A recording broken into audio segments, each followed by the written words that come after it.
Bonjour les runners, bonjour les sportifs, bonjour au petit monde de la course à pied, c'est Seb et c'est avec un immense plaisir que je vous retrouve pour ce nouvel épisode du podcast À côté de mes pompes, le 186e, même si après une fin de semaine chaotique, j'ai bien cru ne pas pouvoir être au rendez-vous de ce podcast aujourd'hui.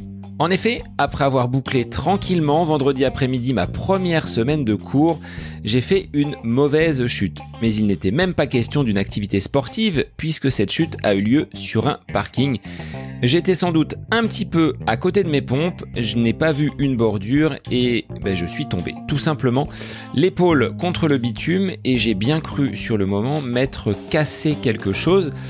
Un appel à Julien Kiné qui était intervenu lors de la conférence au mois de juin. Il m'a fait faire quelques mouvements, quelques tests et rassuré, j'ai passé un week-end plutôt tranquille, même si j'avais un testing dimanche matin avec le magasin Running Conseil. La semaine a redémarré tranquillement et l'épaule ne me fait plus souffrir. J'ai fait un petit test en milieu de semaine pour voir comment celle-ci répondait. Parce que ce dimanche 17, je vais accrocher un dossard. Il y a une course de 8 km à côté de la maison. Donc ce sera l'occasion de valider l'état de forme affiché après un bel été et voir s'il n'y a pas eu trop de séquelles suite à cette belle gamelle. Voilà un instant cocasse, j'en rigole aujourd'hui, mais sur le coup, vous pouvez me croire, je ne faisais pas le fier, j'étais blanc comme un cachet d'aspirine. Alors des aventures, des expériences, des chutes, mon invité du jour a dû sûrement en connaître, il est adepte de l'ultra-endurance. Est-ce que vous connaissez cette pratique en course à pied ? C'est la discipline dans laquelle s'épanouit Eric Claverie, invité du jour de ce podcast. Normand de naissance, vivant actuellement dans la région nantaise, Eric pratique le sport depuis sa plus tendre enfance. Il a en cela été bien aidé par ses parents, tous deux enseignants en EPS. Avec eux, en famille, il voyage. Il découvre des espaces naturels, des treks sur plusieurs jours, des bivouacs aux quatre coins de la planète. Après une première partie de carrière dans le triathlon longue distance et des courses de type Ironman, il s'adonne aujourd'hui à des distances beaucoup plus longues telles que l'UTMB, la Diagonale des Fous, le Marathon des Sables, des courses de 100 km et même des compétitions sur la durée de 24 heures. Au-delà de ces courses officielles, Eric est aussi un adepte des challenges off. Lors de l'été 2020, il se lance dans la traversée des Pyrénées via le GR10. Après 9 jours et 9 heures pour parcourir 880 km et franchir 50 000 mètres de dénivelé positif, il en devient le recordman. C'est aujourd'hui l'une de ses plus belles réussites, lui qui a tout de même été champion du monde de trail en 2011 du côté de l'Irlande et champion de France des 24 heures avec 272 km parcourus. Dans notre échange, Eric revient sur l'importance du versant psychologique, sur ce pourquoi qui nous fait avancer en course à pied. Il vous aide à bien fixer vos objectifs avec sa casquette de préparateur mental. Animé d'une volonté d'écoute, de partage, il vous transmettra quelques astuces afin de vous lancer dans vos prochains défis. Alors un grand merci Eric à toi pour ton dynamisme, ta disponibilité et pour cet épisode riche en informations sur cette pratique de l'ultra-endurance que vous pouvez retrouver à travers un ouvrage qui s'appelle l'ultra-endurance autrement, coécrit avec son ami et entraîneur Pascal Balducci aux éditions Mons. Il est temps pour moi de vous laisser en compagnie d'Eric Claverie, l'ultra-endurance autrement, défi, partage et mental, c'est le nouvel épisode du podcast À côté de mes pompes. Je vous souhaite une très belle écoute. Bonjour Eric, bienvenue sur le podcast À côté de mes pompes. Alors aujourd'hui, on va balayer tout ce qui concerne l'endurance, voire l'ultra-endurance avec toi, athlète donc de haut niveau et tu as touché à peu près tous les terrains, tout ce qui se fait en course à pied longue distance. Ça, c'est vraiment ton domaine. Sois le bienvenu Eric. Merci, bonjour Sébastien. Oui, effectivement, j'ai touché pas mal de disciplines de l'ultra-endurance depuis que j'ai quitté le triathlon distance Ironman, donc déjà de l'endurance, mais là c'est vrai que je me suis aventuré dans pas mal de choses qui me plaisent. Je suis avant tout passionné de la course à pied. Est-ce que tu peux, en résumé, nous dresser un petit portrait d'où tu viens, qui tu es, et est-ce que ton activité professionnelle a toujours été d'être sportif de haut niveau? Non, alors ça fait déjà beaucoup de questions. Alors d'où je viens? Alors moi, je suis né en Normandie. J'ai vécu aussi longtemps. J'ai vécu une douzaine d'années. J'ai vécu aussi pas mal de temps sur la côte en Charente-Maritime, sur la côte royanaise. Mes parents étant là-bas. Et depuis maintenant une quinzaine d'années, je suis dans le vignoble nantais. Donc voilà, je suis marié avec trois enfants de 8 à 12 ans. Donc, le plus grand est au collège et les derniers sont encore à l'école primaire, mais ça va bientôt se terminer. Et donc je pratique le sport depuis tout jeune, puisque mes parents étaient profs de sport, puisque maintenant ils sont à la retraite. Et donc j'ai fait du triathlon, du distance Ironman, et puis après, comme je disais, et puis après ce côté trail. J'ai toujours avant tout été passionné par l'aventure, par le défi. Et puis depuis une vingtaine d'années, en fait, depuis que je fais de l'Ironman, j'ai pris cette passion pour la préparation mentale, la découverte de nos capacités mentales et de tout ce que cela pouvait engendrer derrière et de tout ce que ça pouvait nous apporter. Donc je me suis passionné par ça. J'étais dans le bâtiment dans la fonction publique initialement, et puis voilà, j'ai basculé. Et maintenant, je suis préparateur mental et je propose des conférences aussi auprès des entreprises notamment, parce que j'adore pouvoir transmettre ce que le sport m'a apporté, pouvoir faire vivre euh, la manière dont je le vis et de pouvoir apporter notamment tout ce côté mental, tout ce côté performance mentale qui est souvent sous-exploité et qui peut tant apporter en termes de bien-être et de même de performance sur notre vie quotidienne, même pas que dans le sport, sur la vie professionnelle également. Donc voilà, globalement, pour essayer de faire assez court. Cette préparation mentale, on reviendra dessus tout à l'heure. Est-ce que c'est le fruit de tes expérimentations, cette découverte des distances longues, du format Ironman? Est-ce que il y a eu justement une révélation? Tu le disais, hein, j'ai été pris d'affection pour cette discipline, mais est-ce que ça part d'expérimentation que tu as vécues sur le terrain? Complètement, c'est 20 ans d'expérimentation, puisque j'ai commencé l'Ironman il y a tout juste 20 ans lors de l'Embrunman. J'ai commencé par le plus facile avec le col d'Izoard et tout ça, bien entendu. Non, et puis après en 2004-2005, j'ai fait l'Ironman d'Hawaï. Et c'est là vraiment que le côté mental m'a heurté, m'a impacté, parce que j'ai vécu là-bas à Hawaï deux expériences, enfin, notamment deux expériences qui m'ont vraiment montré que le mental avait un impact très très très fort sur la performance. Le premier, ça a été une blessure le syndrome de l'essuie-glace, au niveau des tendinites au niveau du genou, et que j'ai eu pendant toute ma préparation sur mon premier Ironman en 2004. Et comme par magie, le jour de l'Ironman, je l'ai plus jamais senti. Donc c'est là qu'il m'est venu l'idée que peut-être ça venait du mental du stress que je me mettais par rapport à l'épreuve, même s'il n'y a pas que ça, parce que j'ai fait aussi d'autres choses à côté en termes de soins. Mais je pense que voilà, je pensais que ça avait une incidence. Et puis pendant ce premier Ironman sur la course à pied, au bout du 8e kilomètre, je me suis arrêté sur un muret parce que beaucoup de fatigue. À côté du Pacifique, je me suis arrêté sur un muret et je suis reparti. J'ai fait un deuxième semi-marathon meilleur que mon premier. J'ai super bien fini mon Ironman. J'y suis retourné l'année d'après.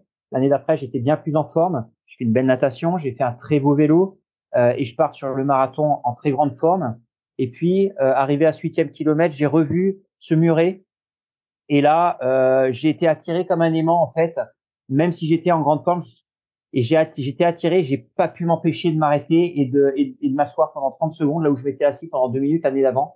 Et après, je suis reparti. Et après ce deuxième Ironman d'Hawaï, non, c'est pas possible, quoi. J'étais très bien. Et comme par magie, je me sens obligé de m'arrêter à ce niveau-là, par fatigue. Et là, je me suis dit que voilà, il y avait peut-être quelque chose qui était ancré, parce que maintenant, je le diagnostique comme une croyance limitante notamment. Mais voilà. Et là, je me suis servi vraiment de toutes mes expériences d'ultra-endurance. Et je me suis enrichi de toutes ces expériences pour agrémenter un petit peu toutes mes connaissances, en tout cas en tant qu'autodidacte, tout ce que j'avais pu faire. Et je suis toujours en fait à la recherche de ça dans les différentes épreuves, quelles qu'elles soient, que ce soit de 24 heures, du 100 km, à traverser les Pyrénées par GR10 sur plus de 9 jours. Et ça m'a beaucoup enrichi. Et en 2018, j'ai fait une formation de préparateur mental qui s'appelle la méthode Target. Donc ça se passe sur Marseille. C'était encadré par par Ingrid, qui est une ancienne olympienne, hein, qui a fait 2 fois les Jeux olympiques à la voile, elle. Donc qui est une grande athlète, hein, qui a été dans les meilleurs, voire la meilleure mondiale en voile, et qui nous a fait la formation. C'est une formation qui m'a beaucoup apporté parce que c'est une méthode qui est très structurée autour d'un modèle vraiment très concret avec plusieurs éléments de compétences et qui est vraiment très lisible et qui a le comment dire la qualité d'offrir des outils qui sont vraiment très concrets, donc qui est vraiment plus facile à transmettre pour le coup.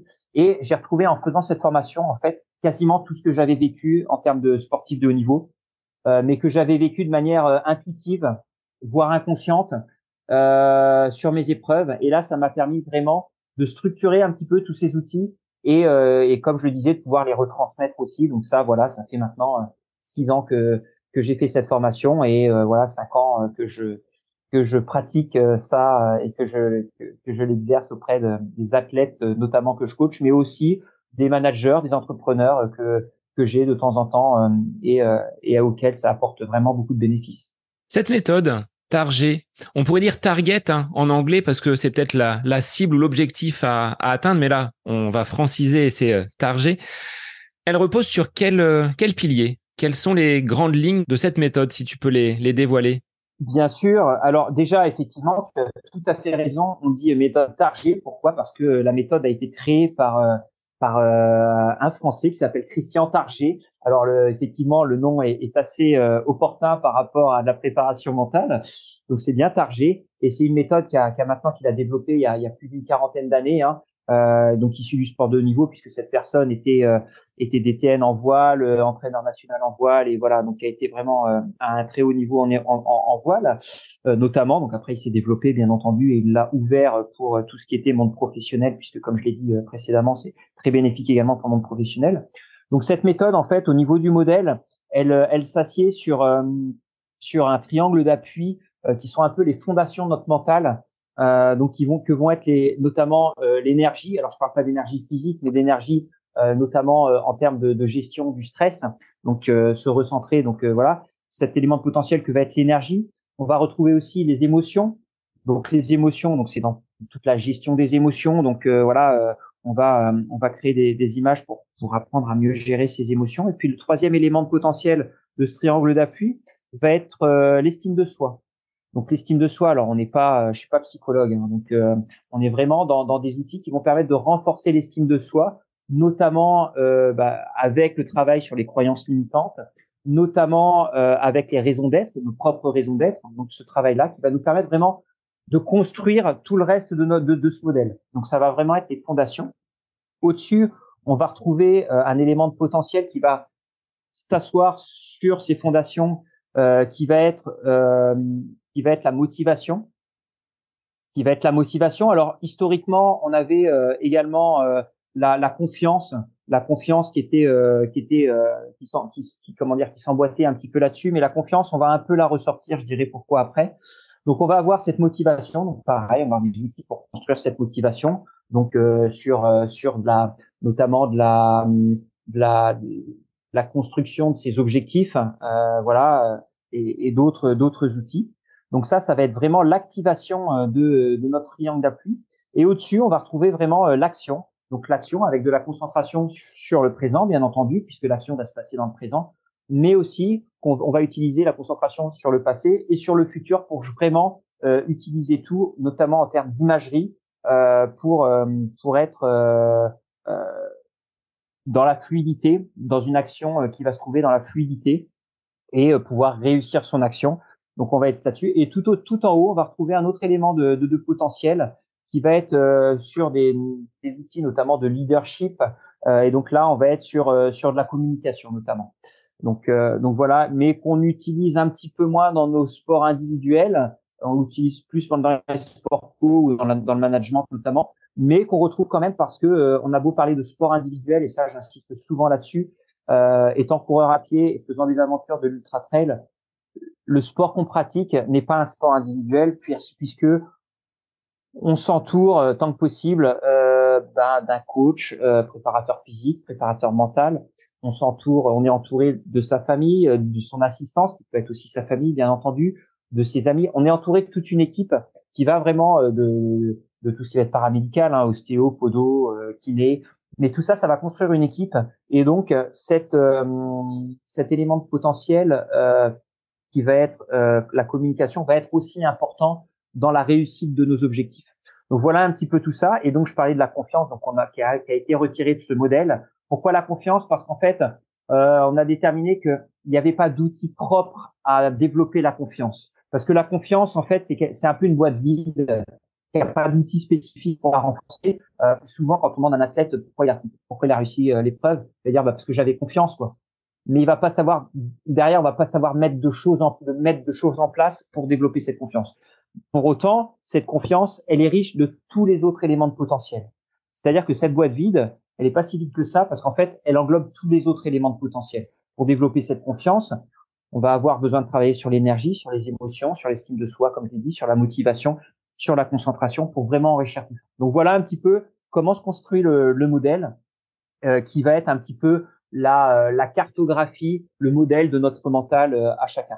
Tu parlais de fixation d'objectifs. Est-ce que le travail ne commence pas par là quand on s'apprête à réaliser un défi? Et j'ai des auditeurs qui me disent, moi, je voudrais faire un 100 km, je voudrais faire un marathon, je voudrais mettre un premier dossard. Est-ce que le démarrage ne passe pas par la bonne fixation d'un objectif? Et comment tu accompagnes, toi, des athlètes dans cette fixation d'objectifs? Alors, à cette question, je répondrai pourquoi cet objectif? C'est-à-dire qu'il faut donner un sens, une raison d'être à cet objectif avant tout. C'est pour ça qu'initialement, dans le modèle, je parlais des émotions, d'énergie, mais aussi des raisons d'être. Et il faut avant tout, avant de fixer un objectif, si c'est un objectif en course à pied, pourquoi on court? Pourquoi un objectif? Pourquoi un ultra? Si c'est un ultra, pourquoi un 100 km? Pourquoi un 20 km? Pourquoi cet objectif? Parce que si on n'a pas déterminé précisément le sens qu'on donne à l'objectif qu'on s'est fixé, pendant qu'on va être dans l'action, pourquoi je suis là, quoi. Et quand on fait un ultra trail, qu'on se trouve au bout de 120 km, qu'on se trouve fatigué, usé et tout ça, et puis qu'on se demande pourquoi je suis là et qu'on n'a pas la réponse, on va être vite amené à mettre le clignotant. Alors que ce travail de fixation des objectifs, effectivement, mais ce travail de raison d'être de l'objectif, il va être fondamental avant même de fixer l'objectif. Et après, une fois que ce travail d'ancrage de ces fondations sur les émotions, l'énergie, l'estime de soi va être fait, là, on va pouvoir parler d'objectifs et du coup de motivation. Donc, il y a un travail déjà préparatoire, d'analyse, d'introspection sur les bonnes raisons. À ton niveau, Eric, qu'est-ce qui te fait courir ces ultra-trails et ces grandes distances, tous ces défis que tu as pu accomplir? Et je pense qu'il y en a d'autres en tête et d'autres qui vont approcher dans les mois et les années à venir. Oui, complètement. Il y a beaucoup de raisons en fait qui m'animent. Je parlais tout à l'heure que j'avais commencé par de l'Ironman. Je pourrais même dire qu'avant l'Ironman, je faisais du raid multisport, je faisais de la course à pied, je faisais du tennis aussi, mais bon, même si j'étais moins à l'aise dans cette discipline-là, parce que justement, je pense que j'étais jeune et je pense que j'avais pas déterminé encore le pourquoi, le fondement, la raison d'être de ce sport. Je faisais du sport parce que mes parents étaient sportifs et puis voilà. Mais j'ai toujours couru. Ils m'ont apporté une éducation, une culture, et cette éducation était notamment basée sur l'aventure. Quand on allait en vacances, on plantait la tente, on allait en Malaisie, machin, ceci, cela, on plantait la tente, c'était vraiment ce côté aventureux où on allait faire du canoë dans Dordogne ou autre, on allait randonner dans les Pyrénées. Il y avait vraiment ce côté aventure et liberté qui ont été ancrés en moi en fait lors de mon éducation par mes parents. Et ça, c'est quelque chose qui m'a toujours un petit peu animé depuis que je fais du triathlon notamment dans ma discipline, dans ma pratique et dans l'évolution de ma pratique jusqu'à présent. Ça a toujours été vraiment de chercher justement ce côté aventure.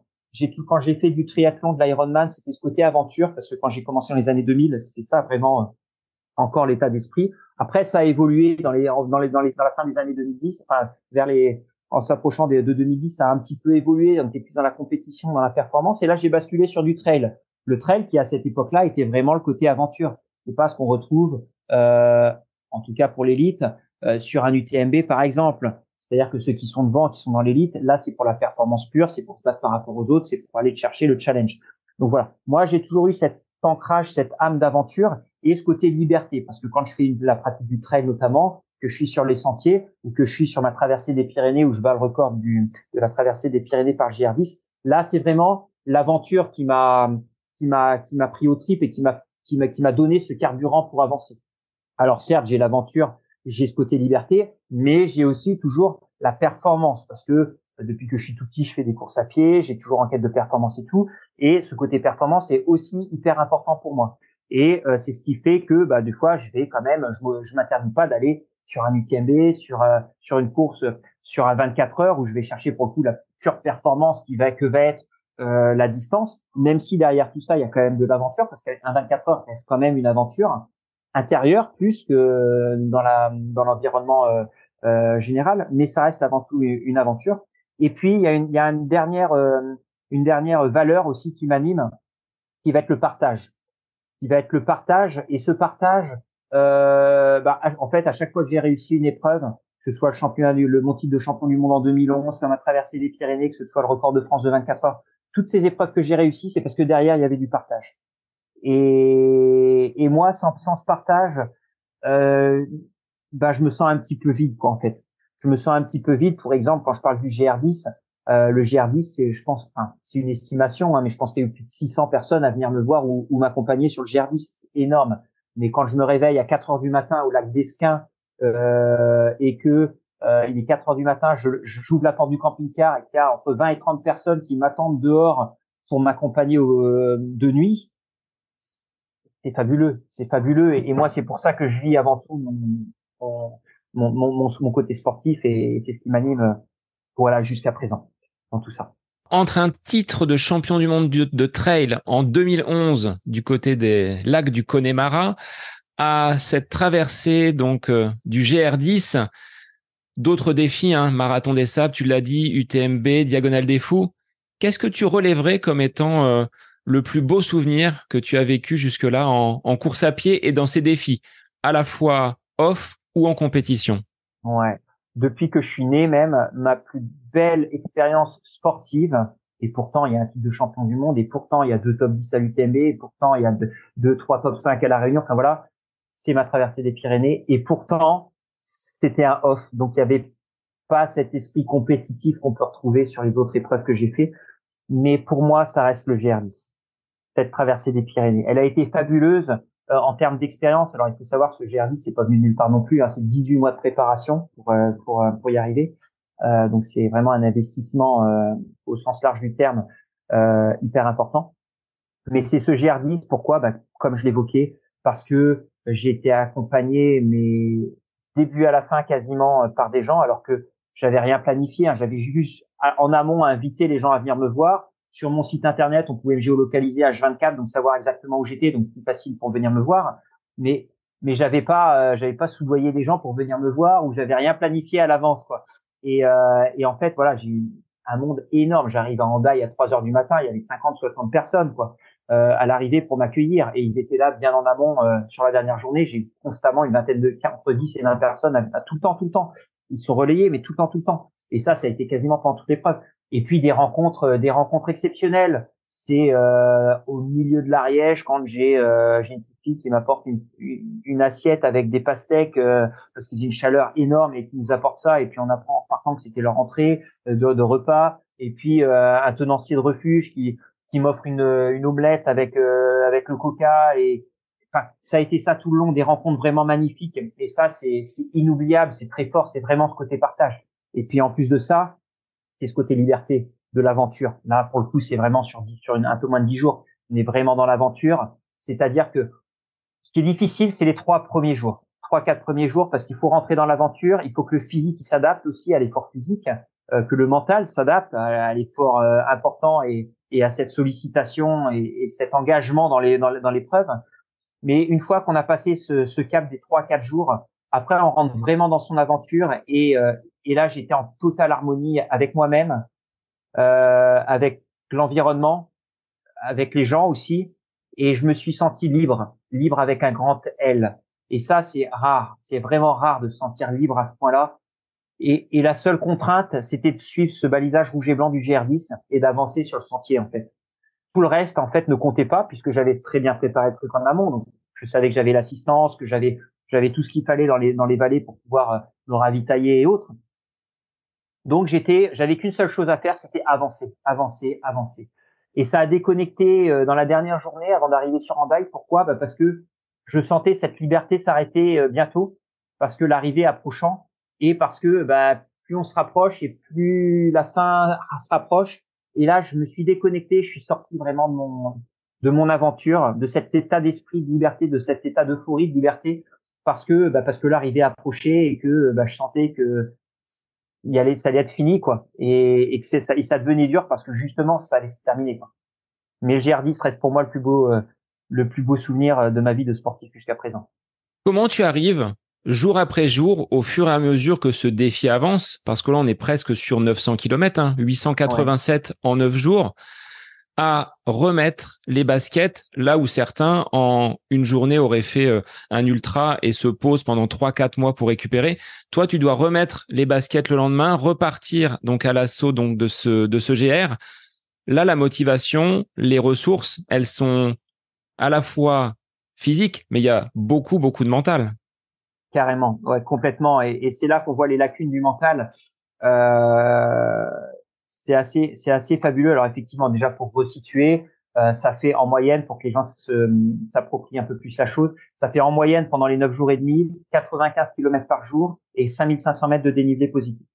Quotidiennement, ça avec 4 heures de sommeil par nuit, parce que je m'arrêtais uniquement dormir 4 heures. Donc voilà, c'est pour resituer un petit peu la densité de l'effort. Après, effectivement, c'est marrant ce que tu évoques de ce repartir chaque jour, parce qu'en fait, j'avais travaillé. Il y a beaucoup de choses que j'avais super bien travaillé. Ma grosse crainte, croyance limitante pour le coup, c'était le sommeil, parce qu'à la base, je suis un gros dormeur. J'ai besoin de sommeil. Et là, j'étais parti quand on dort, on perd du temps. On n'avance pas, donc on perd du temps. Donc l'objectif, c'était d'optimiser à fond ce sommeil.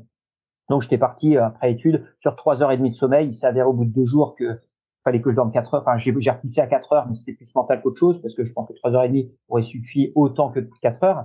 Mais j'ai vu beaucoup travailler ce côté sommeil.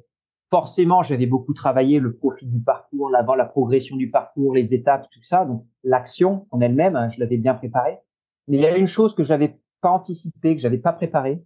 Et cette chose, c'était le moment du réveil, justement.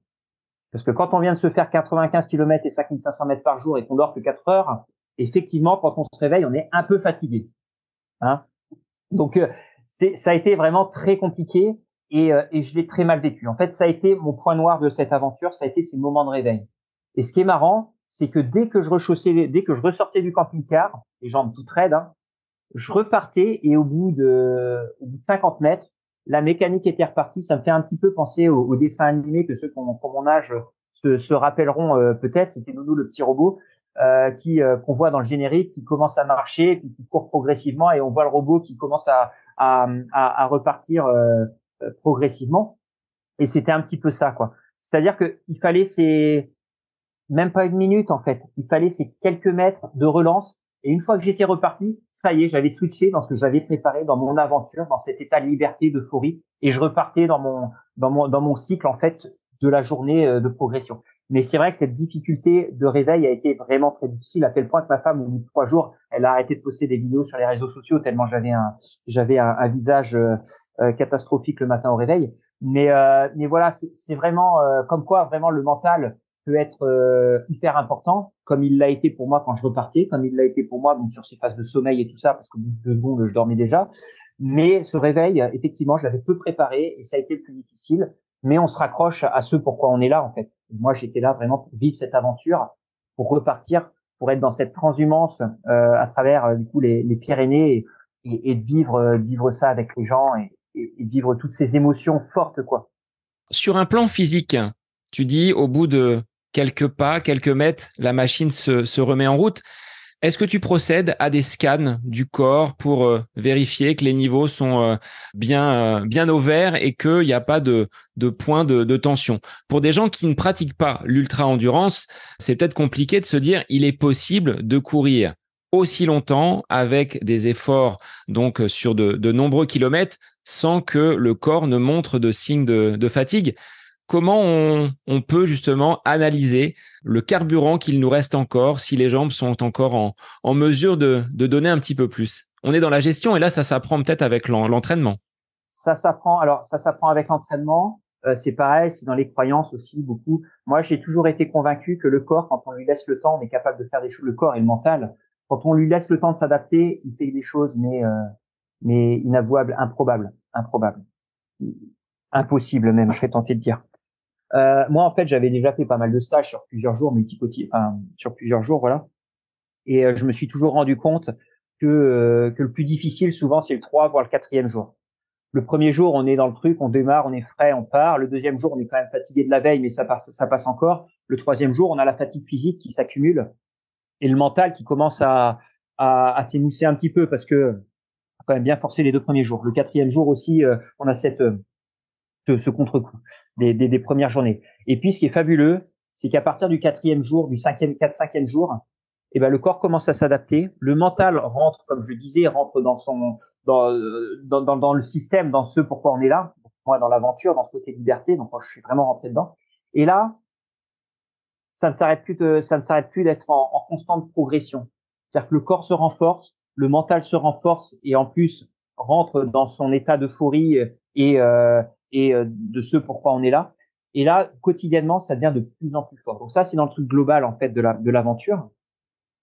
Et dans le moment présent, tu parlais de scan. Effectivement, je fais des scans régulièrement, mais il faut savoir que tout était préparé. Donc oui, je fais des scans, mais c'est très très mental aussi. Et j'avais tout préparé de manière à ce que quand j'arrive au ravitaillement, donc c'est-à-dire 5, 6 fois par jour, entre 4 et 6 fois par jour en fonction des portions, là où j'avais des vallées, entre 4 et 6 fois par jour, j'avais mon camping-car avec ma femme, ma kiné, tout le monde qui était présent. Donc à chaque fois, mais systématiquement à chaque point, c'est-à-dire 5, 6 fois par jour, ma kiné me massait les jambes, ma femme me retirait les pieds, me retirait les chaussettes, me recrémait les pieds avec une crème pour renforcer les pieds, euh, me remettait des chaussettes, je sais pas si c'était non, me remettait des chaussettes, me remettait des chaussures.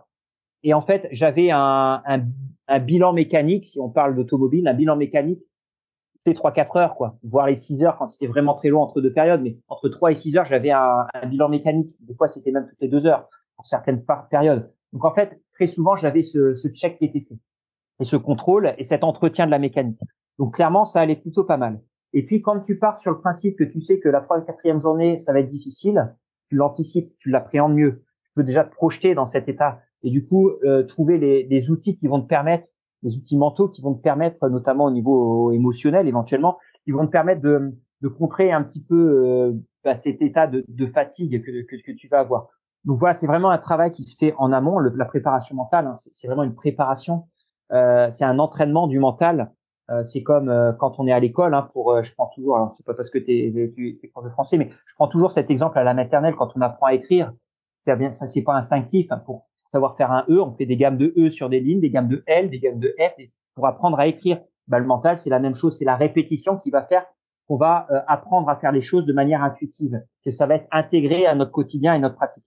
Donc c'est tout ça qui va être fait en avant, qui va me permettre de me dire, bah oui, je souffre, mais je sais que c'est normal. Et à partir de demain, ça ira certainement mieux. Et effectivement, au fil des jours, ça allait tellement mieux que le 6, 7e jour, dans les montées, ceux qui venaient m'accompagner, mais qui venaient à l'instant T, la moitié, on était 10 au départ, il y en avait plus que 5 à l'arrivée, quoi, en haut de la côte.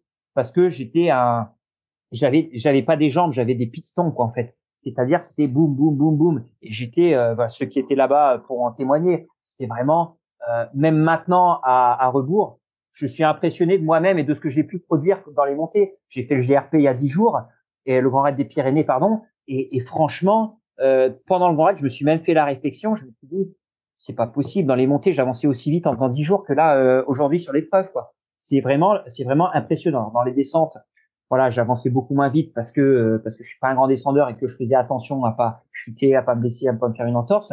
Mais sinon, et puis en plus, j'ai lourdement chuté le 7e jour, ça fait que j'ai eu un gros œdème qui m'a beaucoup handicapé dans les descentes, mais pas pas dans les montées. Et voilà, il y a vraiment un travail sur le mental et sur le physique à faire en amont. Et pour terminer, pour conclure, ce qui est vraiment fondamental pour moi, c'est quand j'étais sur la plage de Banyuls au départ, j'avais qu'un seul objectif. Et il n'y a rien qui aurait pu m'en empêcher. C'était de poser le pied, de poser ce caillou que j'avais ramassé sur la plage de Banyuls, de le poser sur la plage d'Andaï. C'était mon seul objectif. Et ça, je serais tenté de dire, quoi qu'il m'arrive. La seule chose qui aurait pu m'en empêcher, c'est une fracture, c'était l'hôpital en urgence. Preuve en est, c'est que au Canigou, donc plutôt dès le premier jour en fait, je me foule la cheville dans les cailloux du Canigou. Je me la foule, mais comme on se la foule à l'entraînement, on peut se la fouler régulièrement et sans incidence, quoi. Sauf que là, quand on fait 95 km par jour, cette petite foulure, au bout de 2 jours, c'est devenu une pastèque, ma cheville. Donc j'ai mis une attelle, une chevillère, pardon. J'ai mis une chevillère et j'ai poursuivi.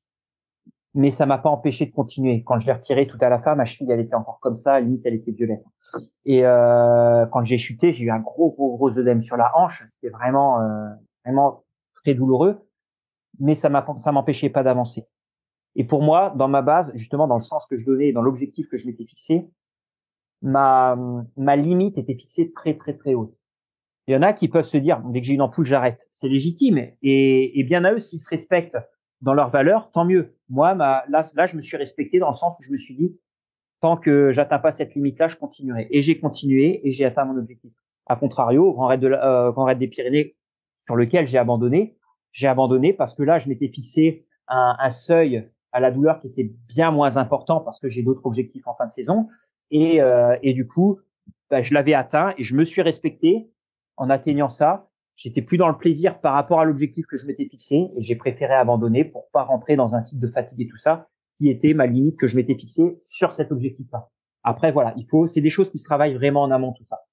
C'était une de mes questions. Est-ce que l'on peut surmonter aisément un abandon comme tu as pu le vivre et peut-être le choisir? Là, il était choisi sur ce Grand Raid des Pyrénées. C'est peut-être différent que d'abandonner sur blessure, sur quelque chose qui n'est pas de notre ressort, je dirais. Je serais tenté de dire, même un abandon sur blessure, il est choisi.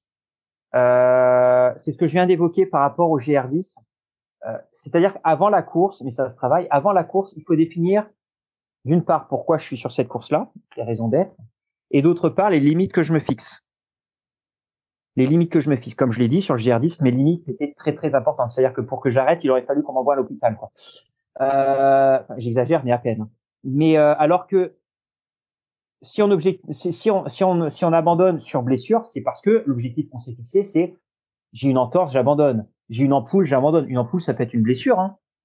On peut le considérer comme ça. Et pour autant, moi, j'ai fait une course, pour le coup, j'avais mis mon seuil assez élevé, qui était la Western States Endurance Run aux États-Unis. J'ai fait donc 160 kilomètres. J'ai fait les 100 derniers kilomètres avec une ampoule. C'était une pizza au-dessous du pied. J'avais la chair à vif au-dessous du pied, hein. Mais la chair à vif.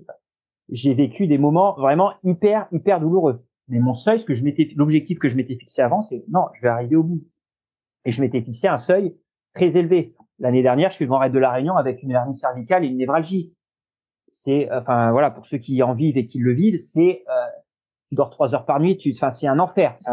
Je l'ai fait parce que là, mon objectif était très élevé parce que j'avais à cœur de le terminer, non pas pour moi, mais pour quelqu'un qui m'est très proche, et en l'occurrence. Mais voilà, je voulais absolument le terminer. Et voilà, c'est vraiment définir en amont pourquoi on abandonne. Et là, le GRP, pour en venir à la question initiale, est-ce qu'on peut ne pas être déçu d'une course? Non, j'assume complètement. Alors, si je suis déçu, bien sûr, ça fait jamais plaisir d'abandonner, mais je l'assume, je la respecte, et je suis pas déçu, et je suis pas frustré de l'avoir abandonné, parce que la limite que je m'étais fixée en amont, elle était claire. Je l'ai atteinte pendant la course. J'étais plus dans mes objectifs, j'étais plus dans mes valeurs de plaisir et tout ça. Et pour le coup, j'ai abandonné, soit, alors je le répète, hein, ça fait pas plaisir. Il y a une déception, bien entendu, mais je l'assume parce que c'était préparé en amont. L'abandon était pas anticipé, était pas préparé, mais j'avais préparé ma limite, la limite que je m'étais fixée. Et donc, voilà, on le vit beaucoup mieux, mais ça se prépare. Donc, tu élabores des scénarios le plus favorable jusqu'à potentiellement l'abandon, et au moins tu sais vraiment où tu vas. Enfin, tu pars pas dans l'inconnu par rapport à ces grandes compétitions.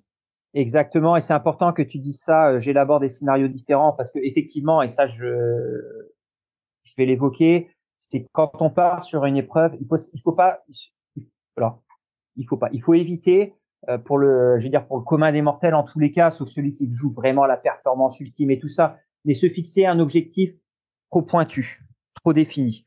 Pourquoi? Parce que surtout sur un ultra tout peut arriver. Hein, et un ultra, on l'a vu même sur l'UTMB, hein, Jim Walmsley, il remporte la course et pour autant, dans la période nocturne, avant que le jour se lève, on va dire entre Courmayeur et Trian, il était pas dans l'aisance, quoi. Hein. Je peux pas dire dans la difficulté, mais il n'était pas dans l'aisance.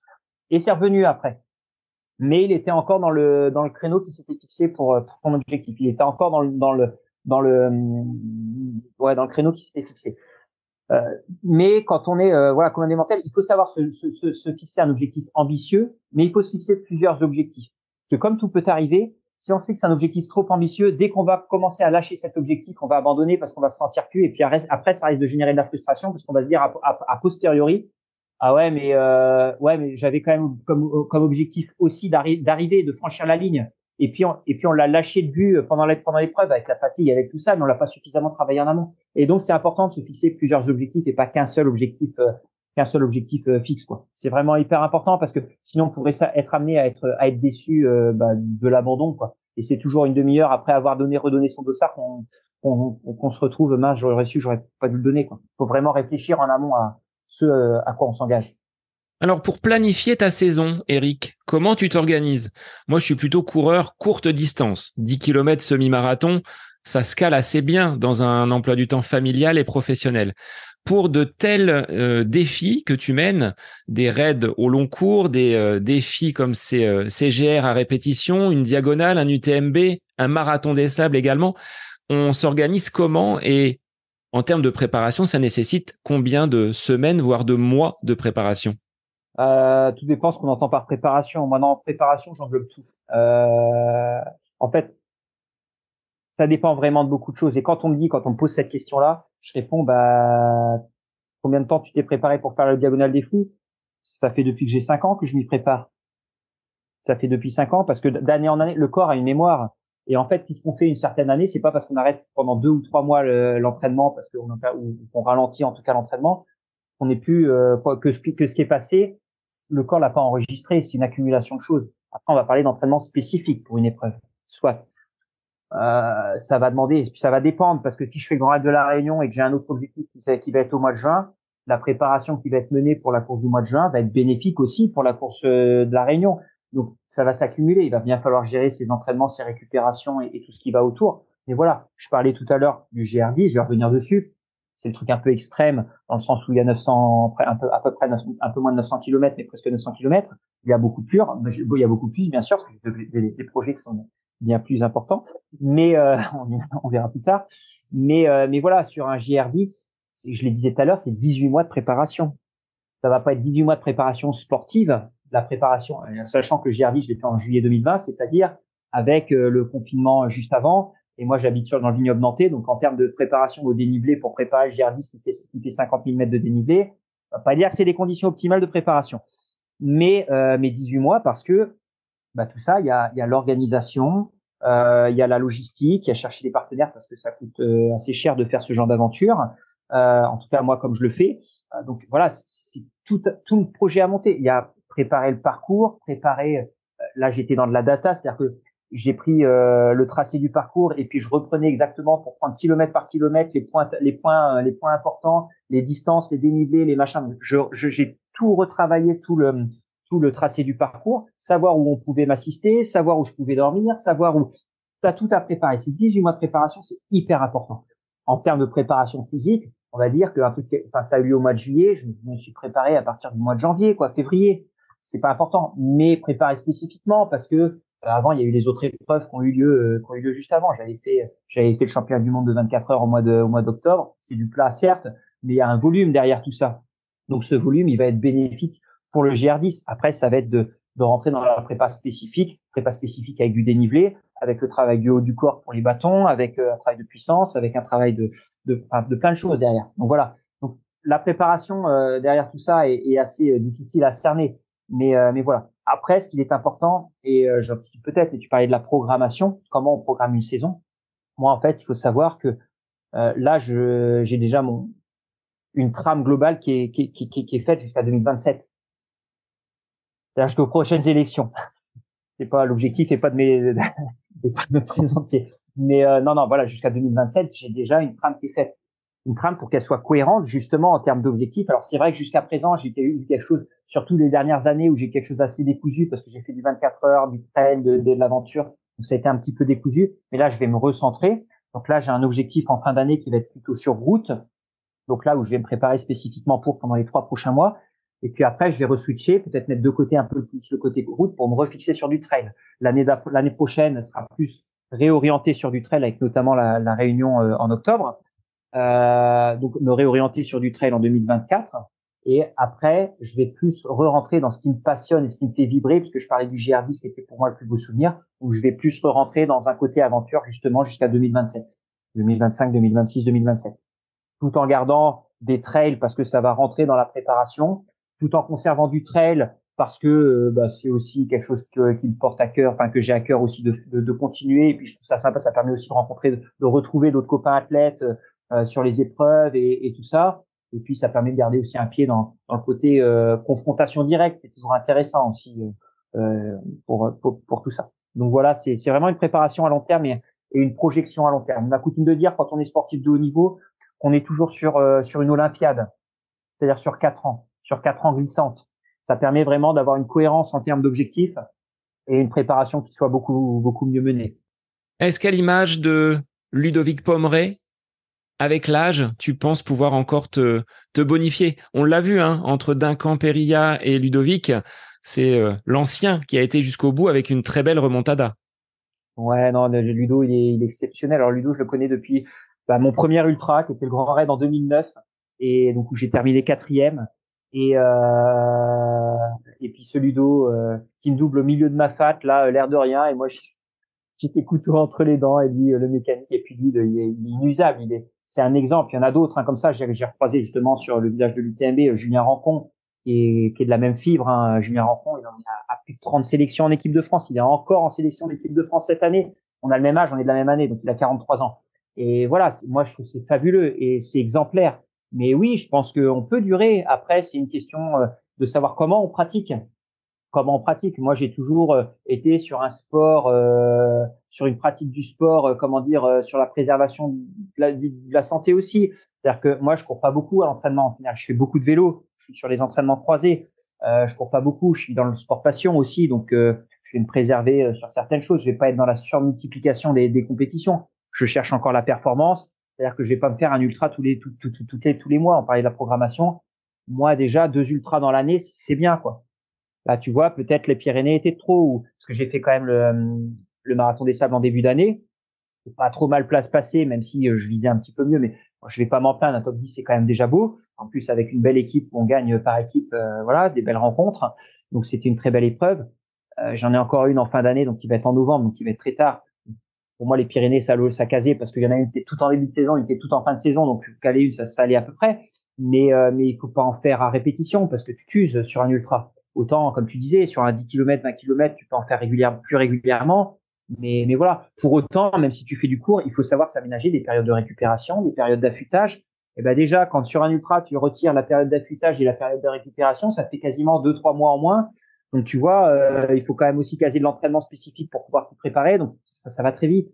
Donc ouais, faut être vigilant. Et moi, perdurer comme Ludo Pommeret, comme tu le dis, comme tu l'évoquais, oui, c'est ce que je te dis, j'ai des objectifs encore jusqu'à 2027. Ça fait 47 ans, hein, parce que je suis 80, donc c'est facile à calculer. J'aurai 47 ans et je m'interdis pas de continuer. Tant qu'il y a la passion, voilà, il y a la passion, ça te, ça te donne le carburant pour persévérer, pour continuer. Alors, malgré toute ton expérience, Eric, malgré cette connaissance de ta propre mécanique que tu fais appel quand même à un entraîneur. C'est Pascal Ouais. Balducci qui te suit depuis de très nombreuses années et vous avez même écrit un livre qui vient de sortir, donc l'Ultra-Endurance Autrement aux éditions Mons. C'était cette volonté de partage, de transmission et pourquoi avoir besoin d'un entraîneur, toi qui te connais si bien? parce que c'est toujours bien d'avoir des comptes à rendre ou un regard extérieur sur sa préparation. On n'est jamais objectif quand on parle de soi-même. C'est très compliqué d'être objectif. Euh, et et d'avoir un entraîneur. Et puis bon, là, avec Pascal, comme tu l'évoquais, c'est rentré au-delà de la collaboration sportive. Hein, c'est une collaboration amicale, voire fraternelle, même au-delà de la collaboration sportive. Et c'est vrai que ce livre, Ultra Endurance Autrement, comme tu en parlais, merci. C'est 13 ans de collaboration et d'amitié. C'était pour euh, pour ancrer quelque chose aussi, pour pas pour conclure, mais pour raconter cette collaboration et puis pour raconter aussi cette diversité d'épreuves abordées aussi dans l'ultra-endurance, puisque l'ultra-endurance autrement, c'est pas que l'ultra-trail. On va parler des off comme le GR10, la préparation qui a été derrière. On va parler de 24 heures, de 100 km, d'ultra-trail, bien évidemment. Mais voilà, c'est vraiment une approche un petit peu différente de ce qu'on peut faire habituellement dans d'autres disciplines. Je vois en équipe de France de 24 heures, au championnat du monde d'Albi, les autres coureurs étaient à 200 km, plus de 200 km de course à pied par semaine en moyenne. Moi, j'étais à 80 km de course à pied et je bats le record de France. Mais c'est vrai que je fais beaucoup de vélo derrière. Je fais 300, 400 km de vélo derrière. Donc voilà, c'est pour montrer un petit peu une autre philosophie de l'entraînement qui va peut-être être aussi sur la préservation de soi aussi, de la santé, et puis sur pouvoir ouvrir les possibles aussi par rapport à tout ça. Donc c'était hyper important de pouvoir le partager, puisque ça fait partie de nos valeurs aussi communes. Donc le partage, voilà. Donc c'était hyper important d'écrire ce bouquin. Et moi, j'ai toujours besoin de d'avoir quelqu'un, comme je le disais, je suis dans le partage et d'avoir un entraîneur qui en plus là, voilà, il y a d'autres liens qui sont créés derrière, mais ça permet de se focaliser plus sur son épreuve, sur son objectif et de pas avoir à penser à l'entraînement. Là, en fait, la problématique, moi en tout cas que j'ai toujours eu, c'est qu'on nous demandait en tant que sportif de haut niveau d'être sportif, bien entendu, de faire des résultats, mais aussi de s'occuper de son entraînement, de s'occuper de son mental, de s'occuper de sa communication, donc de faire les contenus, de faire tout ça, de s'occuper d'aller chercher des partenaires. Et non, on peut pas être performant quand on s'occupe de tout ça. Et c'est la problématique qu'on voit, mais même dans le sport, dans les sports olympiens, hein, comme l'athlétisme hein, sur piste. C'est-à-dire que les sportifs, on leur demande de tout faire. Non, c'est pas possible. C'est pas possible. Et ceux qui réussissent, c'est ceux qui savent s'entourer, Je prends l'exemple parce que j'étais avec lui sur le marathon des sables et qu'il a été très généreux en conseil et c'est quelqu'un vraiment d'adorable, Mathieu Blanchard. Et lui, il réussit parce que, en plus, il a été fait une ingénieur et tout ça, donc il a cette visu de, de l'ensemble et il s'est entouré. C'est-à-dire que lui, il s'occupe de son sport, c'est tout. La communication, le machin, chercher des partenaires. Voilà, lui, c'est plus son domaine d'expertise. Lui, il se consacre à son sport et ça lui permet de réussir parce qu'il peut se consacrer 100% à ce qu'il a à faire, être performant. Et voilà, il faut savoir s'entourer. C'est toujours important d'être entouré, même d'un entraîneur quand on a les compétences pour le faire. Au moins, on a un regard extérieur. C'est pas pour ça que je modifie pas de temps en temps mes entraînements quand je le sens et tout ça. Mais voilà, c'est important d'avoir cet apport extérieur. Alors, c'est un petit peu ce que Johan Durand et Bruno Heuby, dans un podcast et dans un post, venaient mettre en avant. C'est-à-dire que les sportifs français, on leur a tapé un peu dessus à la suite de ce championnat du monde du côté de Budapest.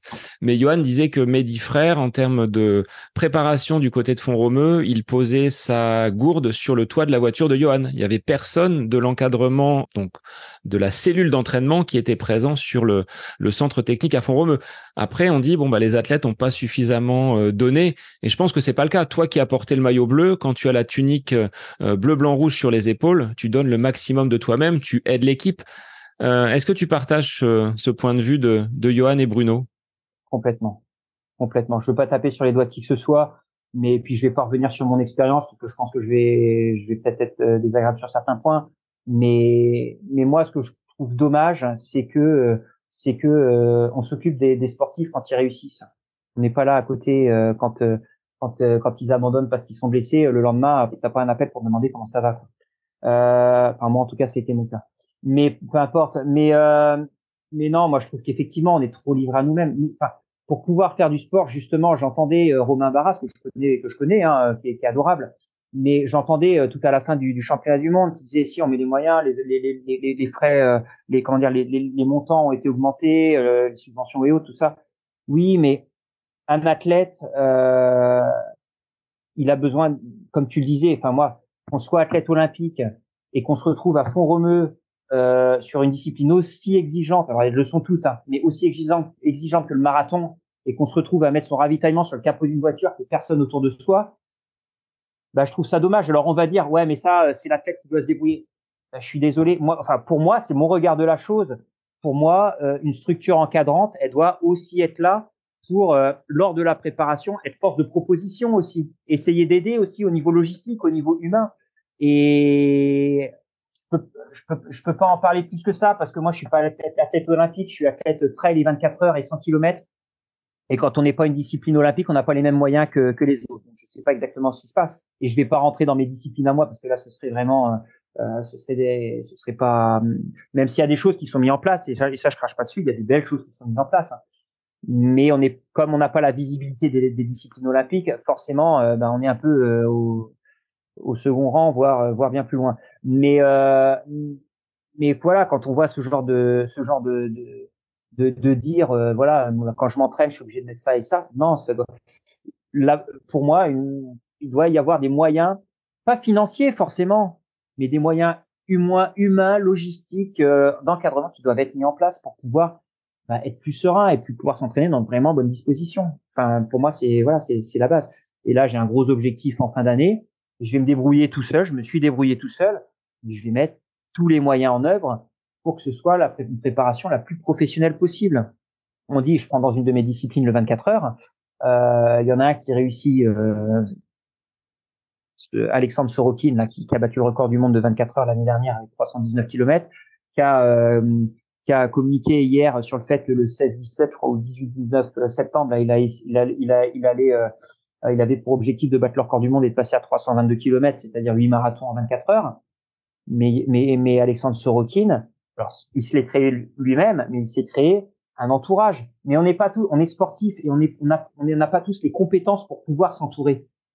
On n'a pas tous ces compétences-là. On va dire, ouais, mais non, mais c'est sportif, voilà, c'est à lui de faire son truc, c'est son boulot. Non, quand on est sportif, on doit être dans la performance, dans son truc. Et on ne doit pas, comme je le disais, s'occuper de la communication, des partenaires, de son staff, de machin. Il devrait y avoir derrière, justement, des structures comme moi, enfin, pour moi, les fédérations, en l'occurrence, devraient proposer ce genre de choses. Éventuellement, si l'athlète, il n'en a pas les compétences, on n'est pas tous ingénieurs de formation, hein, et il y en a qui n'ont pas forcément le bac, et puis machin, et du coup, on n'a pas tous ces on a les compétences physiques pour faire des résultats exceptionnels, mais pas forcément les compétences organisationnelles ou autres pour pouvoir atteindre ces objectifs. Et c'est ça qui manque, je trouve, derrière. Pour nous, du monde pour nous appuyer, pour proposer ce genre d'encadrement.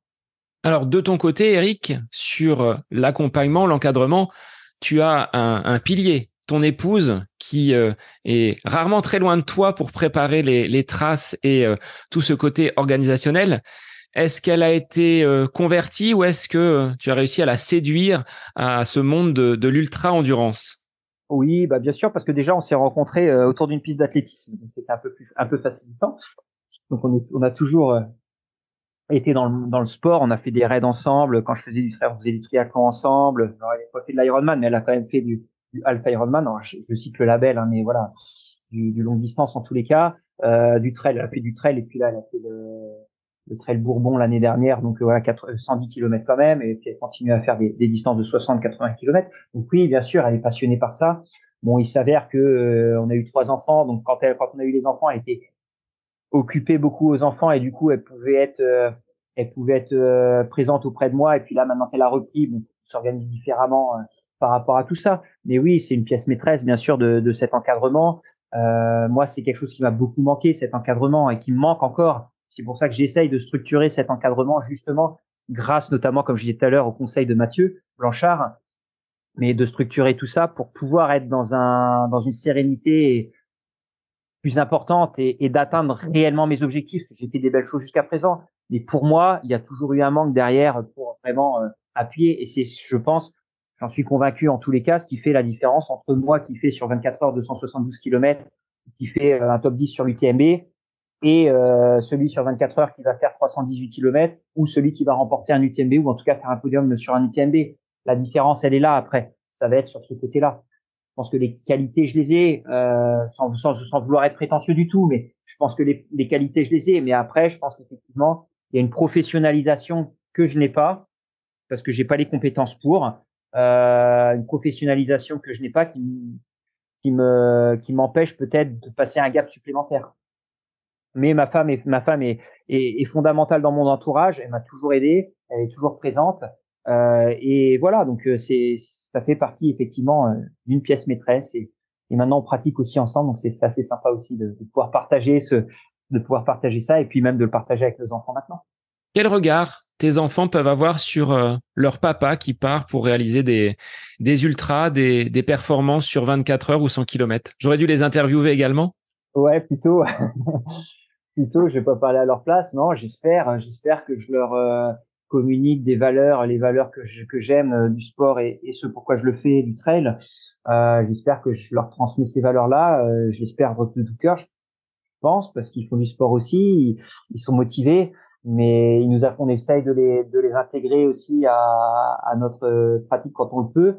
Mais non, c'est cool. Moi, j'ai souvenir quand j'ai fait l'UTMB mon premier UTMB où j'étais vraiment pas bien, où j'avais envie d'abandonner à Courmayeur et où ma femme me regarde droit dans les yeux et me dit, bah, t'es blessé? Bah non, bah t'as un problème, t'as une hypo, bah je suis un peu mal, bah tu manges, tu couvres et puis tu repars. Tu vas pas abandonner, tu repars. On a posé, repartir. Et grâce à elle, je suis reparti. Christophe Le Sceau qui est revenu sur moi et qui m'a embarqué jusqu'à l'arrivée, on a fini ensemble. Et heureusement, on finit 24 et 25e, ce qui est très bien, hein, l'UTMB, ce qui était très loin de mes objectifs. Enfin, ce qui était loin de mes objectifs, je voulais faire un top 10. Et grâce au fait d'avoir fini cette année-là, bah, je repars l'année d'après et je fais 6e à l'UTMB. Et si je reviens par rapport aux enfants, c'est qu'à Courmayeur, quand j'avais envie d'abandonner, il y avait mon grand qui avait 5 ans à l'époque, qui était avec son petit appareil photo à côté de ma femme qui me faisait le ravitaillement et qui me voyait dans un état tellement dépité, il savait même plus où se mettre. Puis il demande même à ma femme, je peux faire une photo. Enfin, voilà, du haut de ses 5 ans. Mais je pense que ça, c'est des images qui, dans la mémoire d'un enfant, alors soit peuvent faire peur, soit peuvent montrer une image de la détermination, de la persévérance, du fait d'aller au bout des choses et de continuer, qui est importante. Et c'est une valeur qui est quand même forte, je trouve, qui est importante. Donc ouais, j'espère que je leur transmets ça et qui, même s'ils font pas du sport, mais au moins qui dans leur vie, ils garderont ça pour tout ce qu'ils font. Donc ces souvenirs-là, avec tes enfants, la présence de ton épouse, tu les as dans ta boîte de confiance. Quand il s'agit d'affronter un moment un peu plus bas, bah, tu peux aller la ressortir, cette image, et te redonner un peu de courage pour avancer. C'est ça. Alors, comme je l'ai dit tout à l'heure, la confiance, il n'y a pas vraiment d'outil, mais du coup, je vais la mettre plus dans la boîte des émotions. On appelle ça les hémostats en prépa mentale. Donc là, on peut se créer des bibliothèques d'hémostats. Et là, effectivement, ça, c'est un hémostat pour moi qui est très fort, que je mets dans cette bibliothèque qui va renforcer justement mes émotions et qui va me permettre de gérer mieux mes émotions quand j'aurai un coup de moins bien. Toi, que j'ai la recette pour reswitcher là-dessus, quoi. De toutes les courses que tu as parcourues, Eric, est-ce qu'il y en a encore qui te font rêver et auxquelles tu n'aurais pas participé? Alors moi, ma course de cœur, alors moi, je parle de course, hein, je parle pas d'aventure. Ma course de cœur, oui, j'ai la Réunion, c'est pour ça que j'y retourne l'année prochaine, parce que j'ai pas parlé de frustration, je suis déjà super fier d'avoir fait ce que j'y ai fait, mais j'ai fait 2 fois 4 et 1 fois 6e. Euh, J'aimerais bien monter sur la boîte, sur les 3 premiers, quoi, au moins, ce serait cool, là, ce serait vraiment pour moi un aboutissement aussi, quelque part. Mais non, des courses que j'ai pas fait, bon, après, elles sont toutes belles, il y en a tellement à faire. Mais non, j'ai eu la chance de faire l'UTMB, j'ai eu la chance de faire la Réunion, j'ai eu la chance de faire la Western States. J'ai eu la chance de faire le marathon des sables, qui pour moi était une belle course à faire. J'ai fait des courses magnifiques.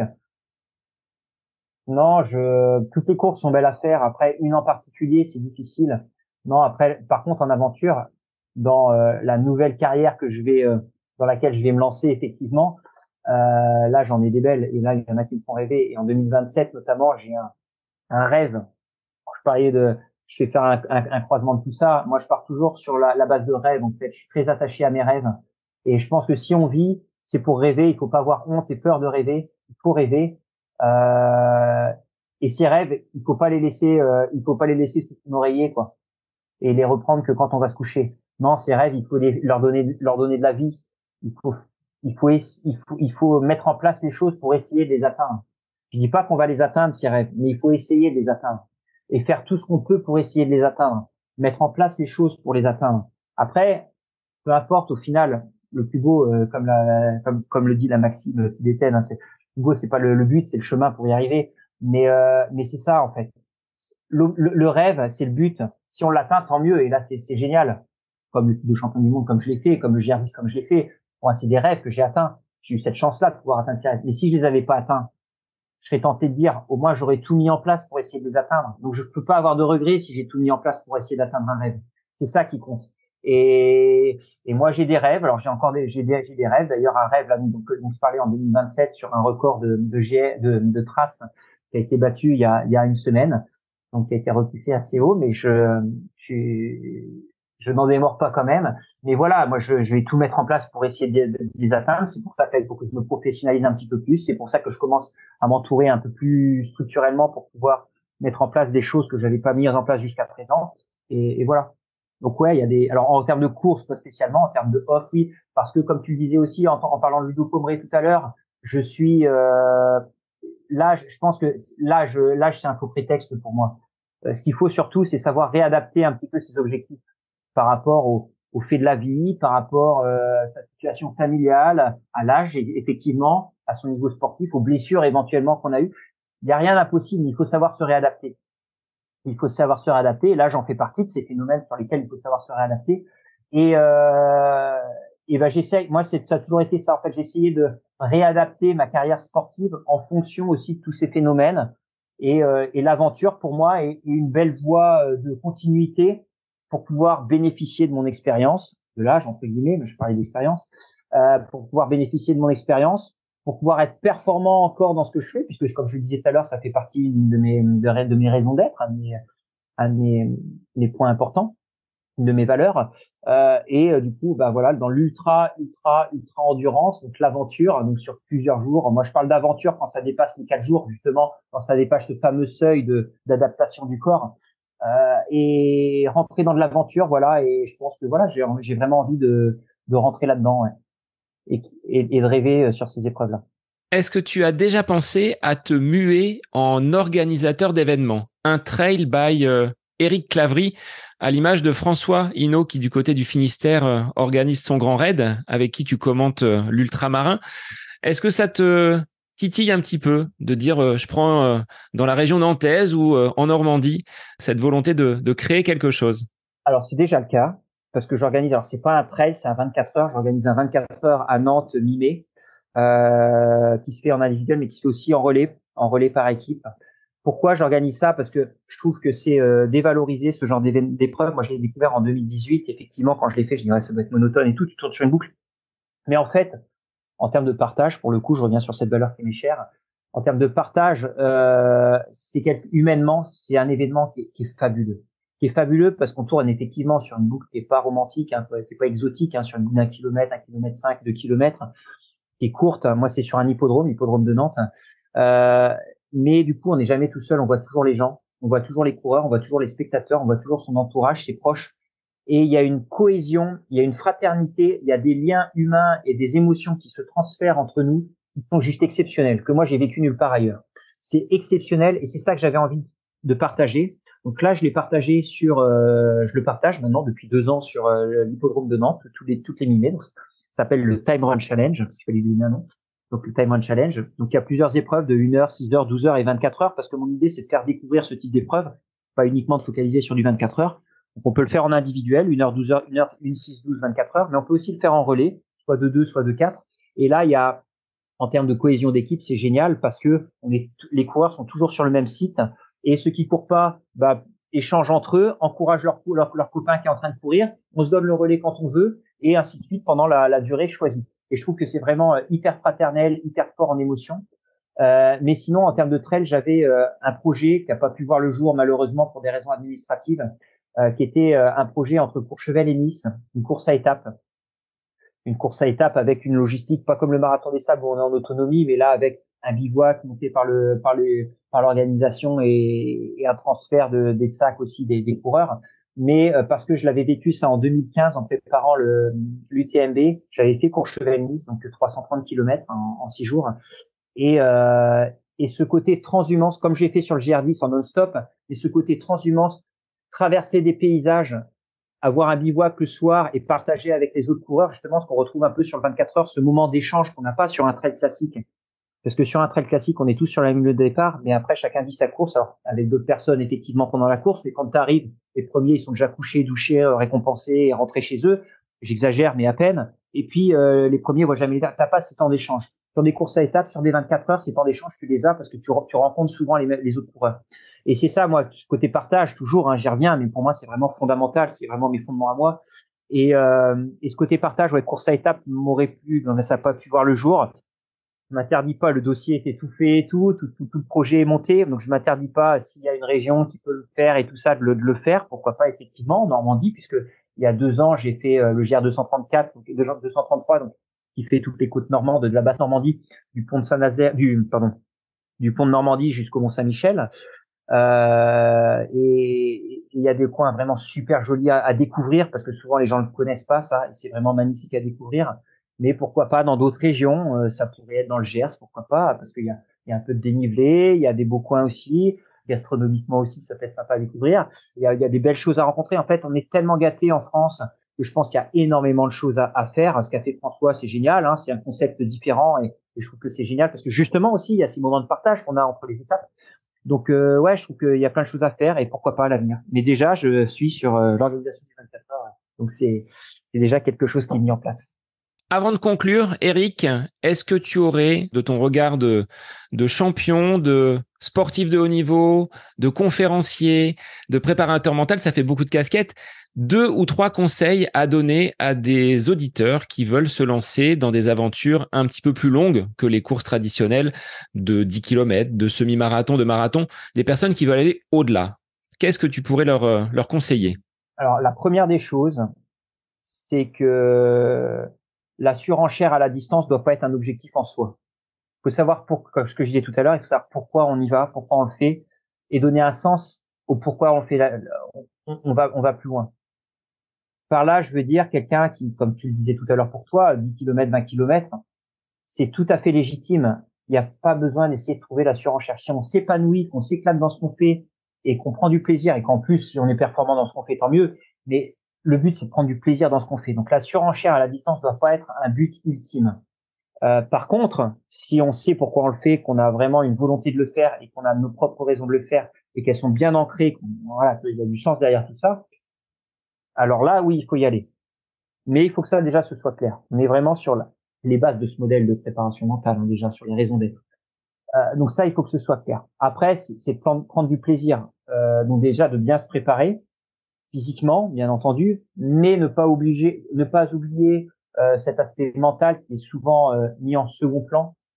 Et là, je dirais, sur un ultra, on a beau avoir la préparation la plus optimale du monde, c'est pas pour ça qu'on va pas abandonner au bout de 80 ou 110 bornes, parce que mentalement, on va décrocher. Donc, à mon sens, le côté préparation mentale, limite, est plus important que le côté préparation physique. Parce que pas être prêt physiquement, mais être prêt mentalement, ça va permettre d'avoir les ressources pour aller au bout. Alors qu'être prêt physiquement, mais pas être prêt mentalement, bah, potentiellement, tu vas abandonner parce que mentalement, tu vas lâcher, quoi. Donc, limite, moi, j'aurais plutôt tendance à orienter sur le côté mental. Donc, vraiment, ne pas oublier cette partie-là qui est vraiment hyper importante. Bien définir ses objectifs, effectivement, lesquels sur quoi on va partir. Juste terminer, avoir un objectif de temps, de classement ou de plaisir, enfin, peu importe, de performance ou de bien-être, quel qu'il soit. Et puis voilà, après, il faut vraiment se respecter soi-même, quoi. Se respecter soi-même. Donc, se respecter soi-même, ça veut dire respecter ses objectifs, justement, comme je le disais par rapport au GR10. Moi, je m'étais mis des limites qui étaient très, très élevées. Si sa limite, c'est juste avoir une ampoule, peu importe, c'est pas dégradant, mais si c'est ça son ampoule, c'est tout à fait légitime d'abandonner parce qu'on a une ampoule. Si c'est la limite qu'on se fixe, mais il faut l'assumer. Il faut l'assumer, cette limite. Il faut pas se dire, après, j'ai abandonné parce que j'avais une ampoule, machin et tout, et puis regretter toute sa vie. Non, non, non. Si j'abandonne parce que j'ai une ampoule, oui, j'abandonne tous les gens. Mais il faut se respecter soi-même, pas faire pour regarder les autres. Voilà. Alors, une dernière question, Eric, pour finir, c'est la traditionnelle question du podcast. Un instant durant lequel tu te situes à côté de tes pompes. On met donc de côté toute activité sportive de près ou de loin. Qu'est-ce que tu aimes faire quand tu es ailleurs que dans une pratique sportive? Profiter de mes enfants. Voilà. Profiter de mes enfants. Je joue au tennis de table sur la terrasse, même si ça fait tac-tac et que ça remue peut-être les voisins, je suis désolé. Non, mais faire du ping-pong, jouer aux jeux de société, aller faire une rando quand on a l'opportunité. Donc voilà, profiter des enfants, c'est top. C'est ce qui m'anime aussi maintenant aussi, beaucoup. Alors, si les auditeurs veulent te contacter, par quels moyens on peut venir à toi, que ce soit pour des conseils sur l'ultra-endurance? Il y a le livre qui est sorti, certes, mais pour des demandes un petit peu plus personnelles, quels sont les supports sur lesquels on peut te retrouver? Voilà, alors déjà pour le livre, je fais juste un petit aparté là-dessus. Pour le livre, il est disponible sur le site des éditions Mons. Il est également disponible à la Fnac, dans pas mal de magasins de la Fnac, dans n'importe quelle librairie sur commande également, sur Amazon aussi, il est référencé. Enfin, il y a aucun souci. Donc le livre Endurance autrement de Pascal Balducci, mon entraîneur et moi-même. Sinon, vous pouvez me contacter par mail ou par téléphone. On va mettre des liens en Je manquerai pas de mettre les liens sur les notes de l'épisode. Si tu le souhaites. Sur les réseaux sociaux, on peut me suivre également. Facebook, Instagram, LinkedIn. Je suis pas encore sur TikTok. Peut-être que je suis pas assez jeune. Va peut-être falloir que j'y pense. Mais voilà. Et puis, j'ai un site internet, alors que je mets pas souvent à jour, mais sur lequel il y a mes coordonnées également. Donc, qui est tout simplement www.ericclavry.com. Et il y a mes coordonnées. Et voilà, il n'y a aucun souci. Merci Eric pour cet échange. Je vais te laisser aller rouler avec cette chaleur qui s'abat sur le vignoble nantais. Et voilà, un grand merci d'avoir pris du temps pour échanger sur ta vision de l'ultra-endurance, sur tout cet aspect mental sur lequel on a pu échanger aujourd'hui. Donc, un grand merci encore. Merci beaucoup à toi, Sébastien. Et puis à très prochainement sur les courses ou ailleurs. Peut-être du côté de Nantes, toi, ayant un pied à terre pas très loin du côté de Pornic, ça peut s'envisager. Alors peut-être pas sur 24 heures, mais sur une distance et sur une durée un petit peu plus courte. Tout à fait, avec plaisir. Rendez-vous miné alors. Et pour les auditeurs, moi je vous dis à la semaine prochaine pour un nouvel épisode du podcast À côté de mes pompes. Bonne semaine à vous.